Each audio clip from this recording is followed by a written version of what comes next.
You can easily see Jake was meant to be part of the Grys family. He's lighthearted just like his dad. 8 years old? Yep. Right? Or 15? Jake is the youngest of 7 kids. I like to fight with my dad.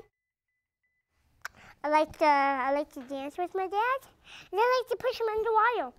He was taken to the Grys home as a baby. The hospital said he was born with a broken leg. I took one look at him and I said, oh, this is more than just a leg surgery. To my husband, I said, this is some kind of syndrome. And he goes, that's okay, we can do this. Jake's caseworker still has a hard time talking about how she felt when the Grys family welcomed Jake into their home. Yeah, I could talk. You're going to make me cry too. Jake has dwarfism and osteogenesis imperfecta, or brittle bone disease. He moves by scooting around on the floor. Twin sisters Abby and Becca weren't sure what to think. At first I was kind of scared because I didn't know if I held him, if he would break in a certain way. And he does break easily. He's probably broken every bone in his body at least once, except for his head.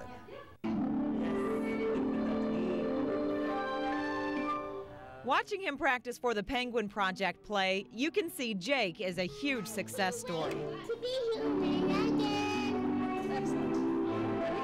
1/3 of kids in foster care in Illinois have disabilities that aren't this severe. Many of them never find a permanent home. So sometimes it's really difficult because you have to be able to provide the time and the energy and the love to those children to help them understand that they are okay. Jake was healthy enough to be put on the adoption waiting list at 3 years old. And Jake sat in the middle of the table at that review and sang amen. And when we got the initial calls when he was born, we didn't know that he was even going to live. After 3 years, we couldn't give him up, so that's how we ended up adopting again. Their 2 other adopted children, 16-year-olds Abby and Becca, also have special needs. They know they're lucky. I think it's kind of amazing what they do because they take in a lot of kids, and they took us in and they took Jake in, and I always consider them as a hero. We laugh and we call it our second litter. We've got the first 4 kids, that's our first litter, and then these 3, the younger ones, are our second litter.